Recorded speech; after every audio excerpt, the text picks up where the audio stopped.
What's up, y'all? It has been quite some time since we've done an episode here, probably about 6 or 7 months, closer to 5 months actually. Uh, but I listen to trivia all the time, mostly on road trips, exclusively on road trips. Sometimes I'll go in person, um, and so that's why I started this, and I enjoyed doing it the few times I did. But honestly, what got me I was editing it for video and I just honestly hated that aspect. I like doing the trivia part. I like talking. I hated the editing. And so I'm just not going to edit. And maybe I'll put up videos, maybe I won't. I don't know. I guess we'll see what happens when I finish this episode. But excuse me, this is episode 4. I'm Professor Blam. I also go by Mr. Richard. Um, so you'll hear those interchangeably, of course, but this page, this channel, I believe, this podcast, this Trivia Blam game is hosted by Professor Blam. And so we're going to keep it as such. Well, who knows? Maybe it's Mr. Richard. I don't know. I'm just blabbering at the moment. Um, but, I. Anyway, what really got me back into this, I was listening to, I think it's Essential Trivia podcast on my most recent, um, whatchamacallit, road trip. And, it wasn't like the best trivia I've ever heard. I enjoyed it because it was light. It was just inviting. It was nice. It was real nice. The questions, some were easy, some were hard. It was a good mix. It was great. And honestly, I really enjoyed um, the style that this guy threw out there, and it had nothing to do with how he answered or how he asked questions and his voice is it was just a casual bro. But the what I did like, and I've done rounds before, and honestly, it just and like said the name the answer after the fact, and it just got to be too much. And so I liked the way he did it. He asked a question, waited like 5, 10 seconds, and then spouted off the answer. So that's how we're gonna start doing this from now on. Because honestly, I really liked it. I thought it was great to hear the answer almost immediately after you heard the question.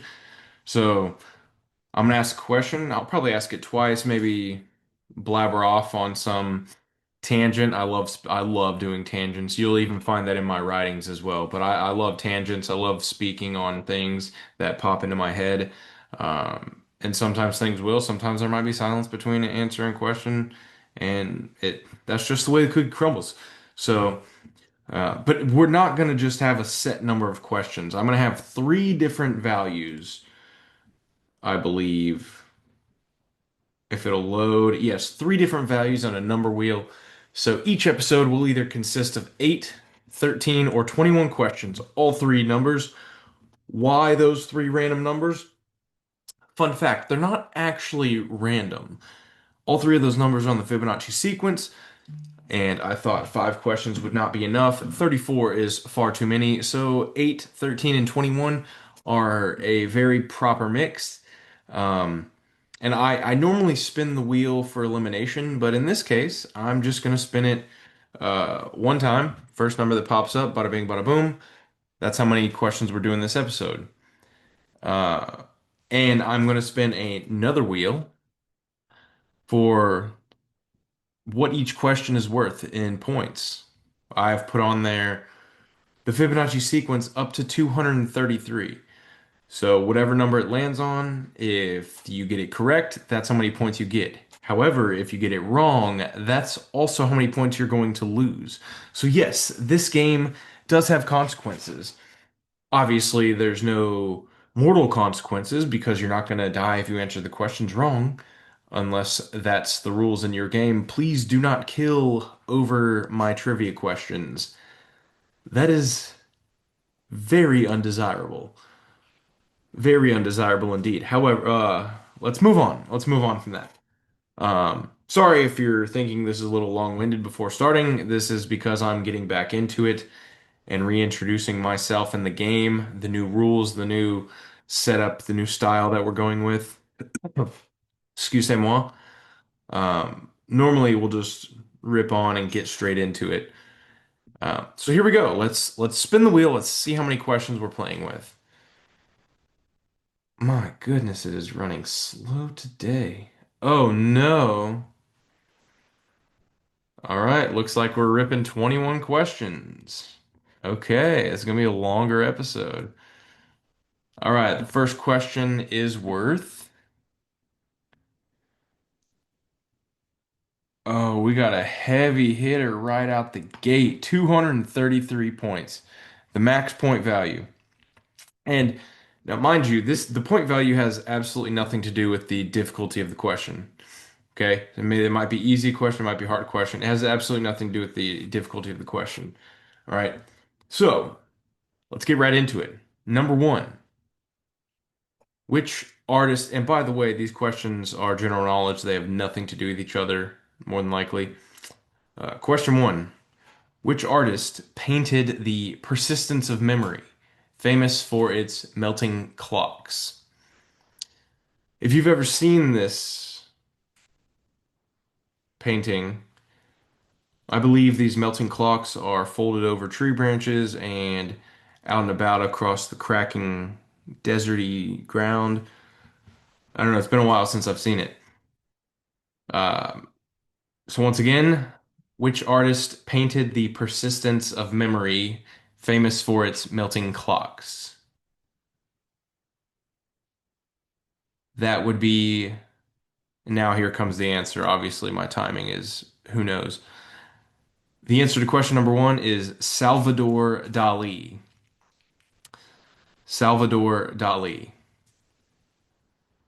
Excellent. All right, question two. This question is interesting. I am currently a teacher, a middle school teacher. All right. And I'm teaching the students about oceans. This question does connect to that. This question, and also, by the way, some of the most fascinating animals are the octopus, the octopods, the octopi, whatever the correct verbiage is. Octopus. They are octopuses. They're fascinating, incredibly fascinating. The vast amounts there are. Also, jellyfish are quite fascinating too. Well, all right. Anyway, question two. How many hearts does an octopus have? How many hearts does an octopus have? And while we're doing that, we will spin the wheel for points. Bear with me, it's a new game. And ooh, question two is worth 1 point. All right. And question two, how many hearts does an octopus have? The answer is three. An octopus has three hearts. I guess they are great at love, some would say. They also, here's an interesting fact. I watched a dope video about the octopus um, when I was teaching about them. Some of you may know they can fit into any crevice that their beak. Yes, octopus, they have beaks. Any area that their beak can fit into, they can squeeze their entire body into that. It's absolutely fascinating. All right, question three. And if you're listening to me for the first time, obviously I do not plan. This is all off the rip. Question three is worth, 55 points. Okay. So your 55 point question. What is the only state in the US that borders just one other state? What is the only state in the US that borders only one other state? All right, let's think about this rationally. It's obviously not going to be one of those baddies in the Midwest. They border pretty much every state. Obviously, you can pause this since you're listening to it not live. Uh, but anyway, so three, what is the only state in the US that borders just one other state? For 55 points, the answer is Maine. Maine borders only one other state. Interesting. Question four, right? What is the rarest blood type in humans? I can exit out of that. Oh no. Oh wait. Oh, dope.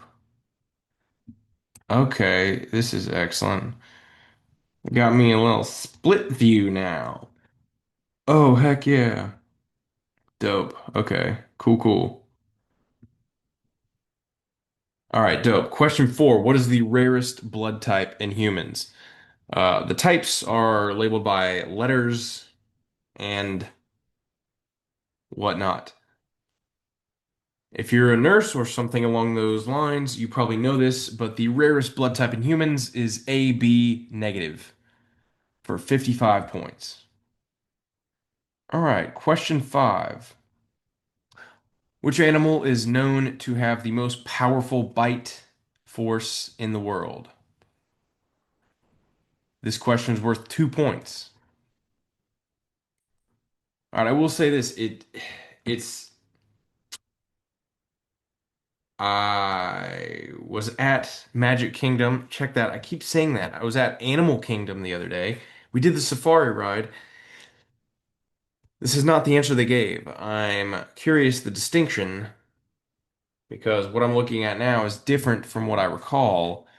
However, I'm just thinking maybe there was a specification on the type of animal. Um, but yes. All right. So, question five. Which animal is known to have the most powerful bite force in the world? Well, the answer is the Nile crocodile. Okay, if you had said the hippopotamus, that is what I would have thought. You know what? Honestly, give yourself points because I'm not even sure if this answer is correct. Right? I've seen both. I'm hippopotamus might be the we're gonna look it up. Let's see. Hippo strongest bite.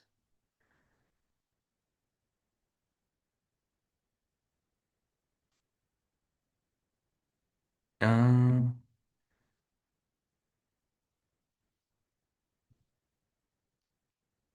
mm, okay.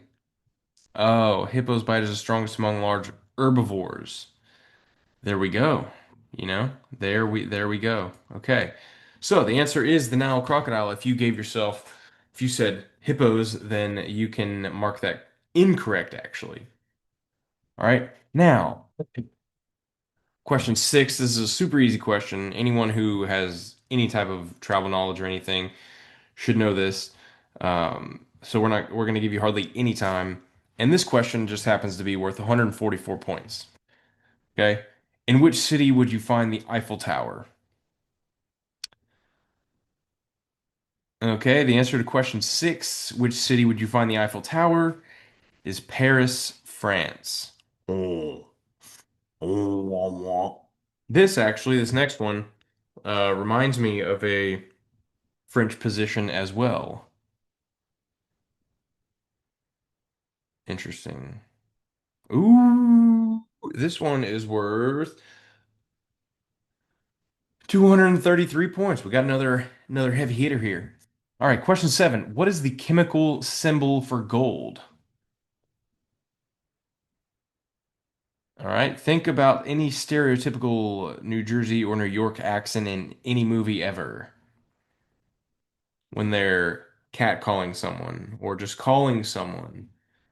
I'm not saying that this is accurate, but movies tend to think so.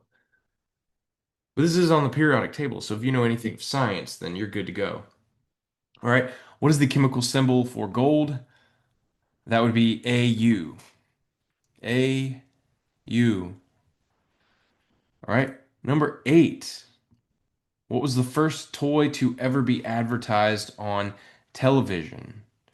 This is worth 144 points. Golly, another heavy hitter.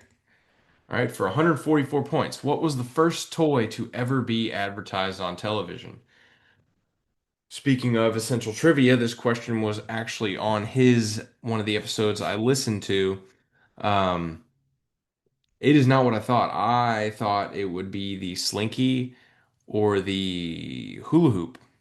It was in fact not. Um, my girlfriend actually said the yo-yo.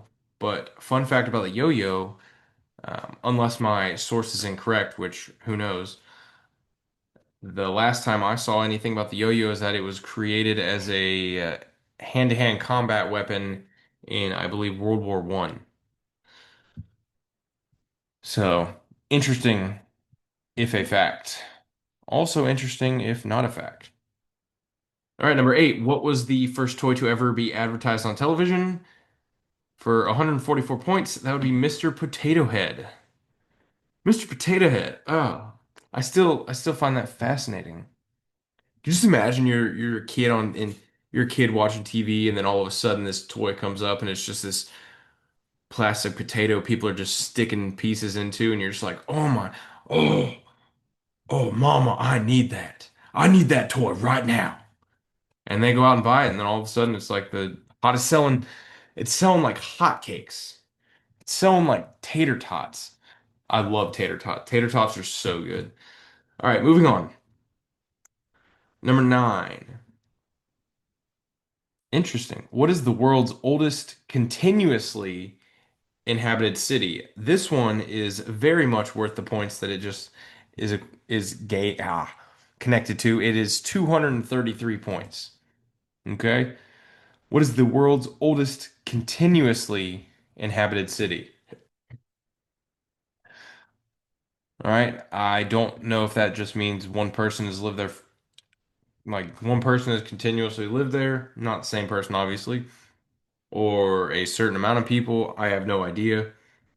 Um, but if you know anything about history, it definitely is in, you know, it's going to be in the Middle East. I'll give you that hint.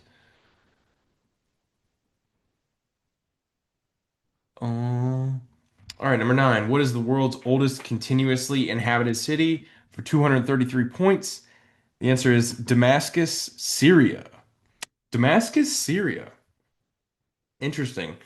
I need to do a little more research on that because that is honestly one of the most interesting facts I've seen. I don't know if I would have guessed Syria. All right, number 10.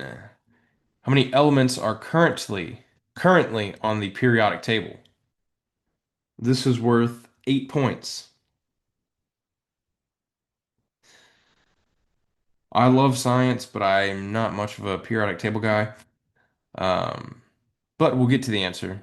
So how many elements are currently on the periodic table? That'd be 118 for 8 points. Question 11. This is actually connected, interestingly enough, to a man I met at in the Walmart produce section. Oh man, our spinner wheel is loving 233. We got another 233 point question, folks. All right, in what year did the Berlin Wall fall? Interesting. In the produce section at Walmart, I met this man who was actually a guard in the army at the Berlin Wall. He was a Berlin Wall guard, and he was a guard there in 1989 when it fell. And he told me they had no clue it was coming down. He said they weren't given any heads up, and then all of a sudden people just started running through, and within 12 hours it was all done. It was done. He said it was the craziest thing he'd ever seen, and it honestly sounds like the craziest thing ever. All right, so in what year did the Berlin Wall fall? For 230 for 233 points. That'd be 1989, right? The year Taylor Swift was born, 1989. All right, question 12. Which planet is known as the red planet? This is quite easy, very simple. For 5 points, the planet known as the red planet is Mars. Mars bars. They produce tons and tons of chocolate bars on Mars. Fun fact. All right, question 13. What is the name of the little dot seen above the lowercase I and J? for 21 points. All right, dot your I's and cross your T's for this one. This is a an interesting name, not even close to what I would expect. All right, obviously, um, is honestly I would put this on par with the common knowledge being like of an aglet. Okay, for 21 points, what is the name of the little dot seen above the lowercase I and J? That'd be a tittle. A tittle. I suppose it makes sense given, anatomy and whatnot, but interesting enough. All right, 14. Who was the first woman to win a Nobel Prize? Ooh, interesting. Only 1 point. A 1 point question. I guess that's good for those of you who don't know much about science or this madam. All right.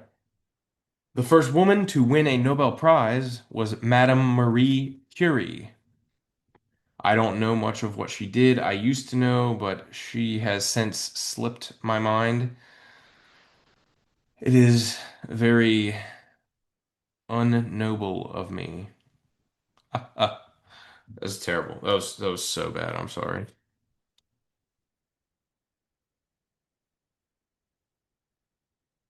Okay, for 2 points, this next one. Ah, check that. 3 points for 3 points. Question 15. Which Disney princess has a pet tiger named Raja? This is going to be a quick one because based on any of the Disney princesses, if you know them, the only one it could possibly be is from Aladdin. So I suppose it could be any of them, but this name fits that story, fits that setting. Okay. So the Disney princess who had a pet tiger named Raja was Princess Jasmine. By the way, the live action Aladdin was Chef's Kiss. All right. Number 16. In physics, what is the fourth state of matter called? And this is worth 144 points. Excellent. Excellent. You've either gained a lot of points or lost a lot of points. This is a heavy one. However you're playing though, good for you. Thank you for playing. We appreciate love you over here. We appreciate love you. All right, I honestly thought this was a different answer. But this is modern. I guess the other answer isn't physics. It's more esotericism, and beyond. So 16 in physics for 144 points. What is the fourth state of matter called? I initially thought ether, but it is plasma. And of course, going back, I know it's plasma because I just know it's plasma. I don't, I just know it's plasma. All right, get over it, whatever. 17. This question is interesting. All right, which country has the most natural lakes in the world? For 89 points. All right, which country has the most natural lakes in the world? I know where I think it would be, right? Before I actually knew this, I've known this before. And I've actually asked this question on a previous episode, I believe, or something along these lines. Um, but which country has the most natural lakes in the world? That would be Canada. Canada's a gorgeous nation. All right, I've been to Lake Saint something and just south of Detroit. It's a beautiful place. It's a very cool place. I've seen pictures of Banff, um, Vancouver, all these places, all these natural places. I've heard fabulous things about Canada. Just absolutely gorgeous. All right, moving on. Moving on. Moving on. I want to go to Banff so bad. Next round, I'm going to scramble up these points. All right, for 34 points. What is the largest mammal in the world? Could be land, could be sea. The largest mammal in the world. All right, this thing is massive. It's bigger than school buses. Well, it's bigger than a school bus, can be, max size. Pretty cool. It's a really cool animal. But anyway, what is the largest mammal in the world? That'd be the blue whale. Blue whale for 34 points. This next question is quite interesting and odd. Odd indeed. Oh, once again for 34 points. Number 19. What was the original name of Google? This is honestly a really creepy one. I can't believe they named it this. It's very off-putting. Very off-putting. Okay, what was the original name of the search engine Google? That would be Backrub. So give yourself 34 points if you answered Backrub. Okay, disgusting. Or or enjoyable, I guess, depending on your vibe. Question 20 is for 21 points. Which country's national anthem has no official lyrics, only music? If you're from this country, this is obviously an easy question for you. If you're not from this country, then you probably don't know this. But then again, you also might know this, so who am I to say? Guess we'll find out. Which country's national anthem has no official lyrics, only music? Spain. España. España. That's really cool. I'm a big fan of this. I love instrumental music and knowing as much as I do about the Spanish culture, which is not a lot at all. I know that they have very enjoyable frequency music. I know that, so I can only imagine that their national anthem is pretty enjoyable. Pretty enjoyable. This last question, question 21, is is one of the facts that everybody should know, and it's worth 55 points. 55 points for this. All right, question 21. What is the singular form of the word spaghetti? All right, spaghetti is plural. What is the singular form of the word? For 55 points. I mean, it's actually it's interesting. It's funny.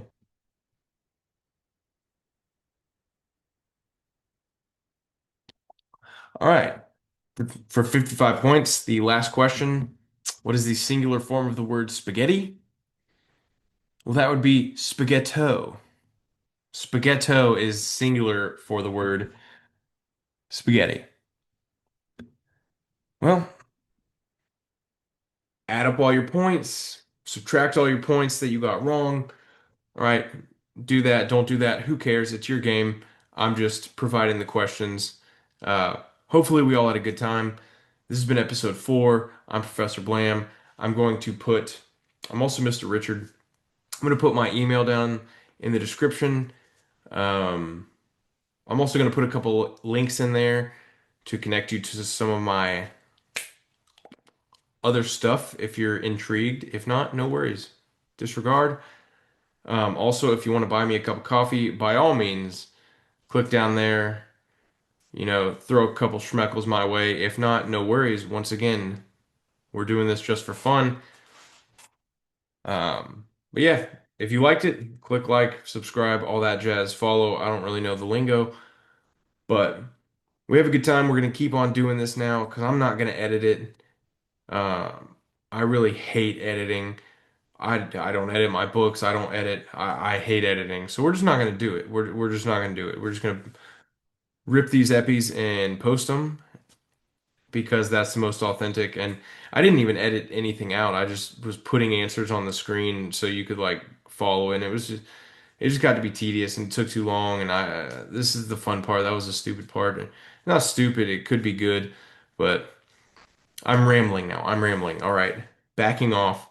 Backing off. All right, we'll catch you next time on episode 5. Hopefully it won't take 5.5 months. Like again. So yeah, ta-ta kittens.